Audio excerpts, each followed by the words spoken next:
تو اسٹوری یہاں سے شروع ہوتی ہے جب U S S Cyclops U S A کا جو نان بیٹل لاس تھا، جب انہوں نے بربودا سے بالٹیمیر کی طرف روانہ شروع کیا تو اس کے دوران ان کا شپ وتھ 319 پیپل ڈساپیئر ہو گئے، جس میں یو ایس کی جو سب سے بڑی لاس تھی. اور انہوں نے کافی زیادہ ورلڈ وار میں جب انہوں نے حصہ لیا، اس حصہ لینے کے بعد جب انہوں نے شپس کو سیل کرنا شروع کر دیا، ان کو اپنے بالٹیمیر کی طرف سیل کرنا شروع کیا، تو یہ شپ ڈساپیئر ہو گئے. اور اس کی جو ایریا تھی وہ برمودا ٹرائنگل تھی، جو کہ برمودا اور کیوبا کے درمیان ایک ٹرائنگل بنتا ہے. تو ان ٹرائنگل میں یہ شپ ڈساپیئر ہو گئی، جو کہ کافی زیادہ لوگوں نے اس کو نوٹس کیا.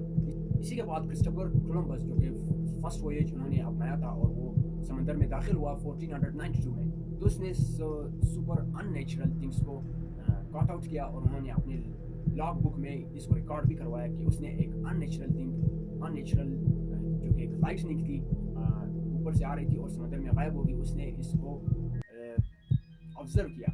اسی کے پاس کرسٹوفر کولمبس نے جب سمندر میں روانہ شروع کیا تو اس کی جو کمپاس تھی اس نے کام چھوڑ دیا.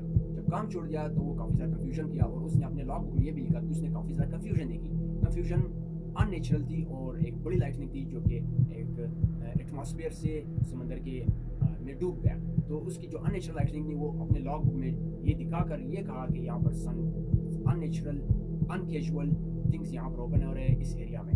تو یہ سب سے بڑی جو برمودا ٹرائنگل کی دوسری پوائنٹنگ تھی وہ تھی. اسی کے بعد ایلن آسٹن نے 1881 میں جو کہ کافی زیادہ لوگ نے ہائی لائٹ کیا برمودا ٹرائنگل کو، وہ اس وجہ سے ہائی لائٹ کیا کہ اس نے اٹلانٹک اوشن میں ایک شپ دیکھی جس پہ انہوں نے جب وزٹ کیا تو اس میں ایک بھی انسان نہیں تھا.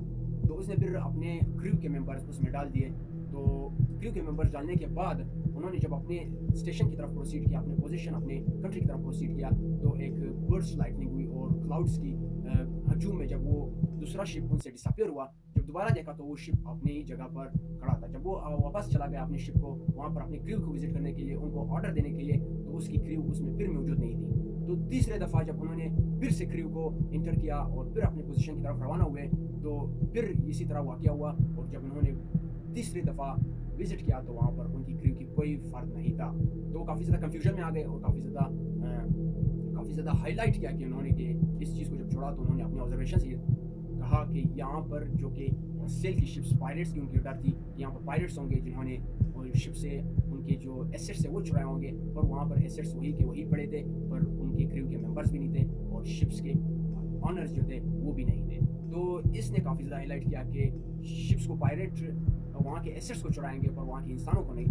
جو وہاں کے انسان غائب ہوئے اس کو 1881 میں کافی زیادہ ہائی لائٹ کیا اور ایلن آسٹن نے اس کو کافی زیادہ ایک ایب نارمل اور ایکسٹراڈنری ویژن دیا کہ یہاں پر something unnatural happenings ہو رہے ہیں. اس کے بعد لیفٹیننٹ چارلز ٹیلر کی جو پوزیشن تھی وہ کافی زیادہ ہائی لائٹ ہوئی. وہ واقعہ کافی زیادہ ہائی لائٹ ہوا جب انہوں نے اپنے 5 پلینس کو with 14 crew members 14 flight members 14 انسانوں کے ساتھ انہوں نے جب اپنے ملک ایئر بیس کی طرف پروسیڈ کیا تو انہوں نے ایک وائٹ کلاؤڈ دیکھی اور انہوں نے جو وائٹ کلاؤڈ میں جب وہ ڈساپیئر ہوئے تو کافی زیادہ انہوں نے کنفیوژن پھیلائی.